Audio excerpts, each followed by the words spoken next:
आणि यानंतरची एक मोठी बातमी आहे। छावा अध्यक्ष विजय घाडगे आज अजित पवारांना भेटणार आहेत। सकाळी 11 वाजता विजय घाडगे हे अजित पवारांची भेट घेणार आहेत। गेल्या काही दिवसांपूर्वी विजय घाडगेंना सुरज चव्हाणांनी जी मारहाण केलेली होती याच्या निषेधार्थ आज अजित पवारांची विजय घाडगे हे भेट घेणार आहेत। छावा संघटनेने सुनील तटकरेंच्या पत्रकार परिषदेमध्ये शेतकऱ्यांच्या प्रश्नांवरून पत्ते फेकले होते आणि याच कारणावरून जी आहे ती विजय घाडगेंना मारहाण करण्यात आली होती आणि अखेर याच मारहाणीच्या निषेधार्थ आज अजित पवारांची विजय घाडगे भेट घेणार आहेत। सकाळी 11 वाजता अजित पवारांना ते भेटतील।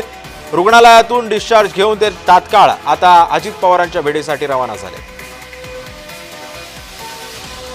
जर लातूर पोलीस प्रशासनाकडून मला न्याय मिळत नाही, आता 2 दिवसापासून मला सांगतात पूर्वनी जबाब घेऊन नोंदवून तुमचं जे काय म्हणणं आहे त्या पद्धतीने गुन्हा दाखल करू, अद्यापही माझ्याकडे पोलीस यायला तयार नाहीत।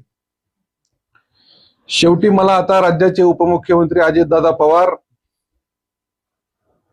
यांनाच जाऊन विचारायचंय की दादा आमचं चुकलं काय? तुमच्या महाराष्ट्राच्या प्रदेशाध्यक्षाला आम्ही निवेदन देऊन काय चूक केली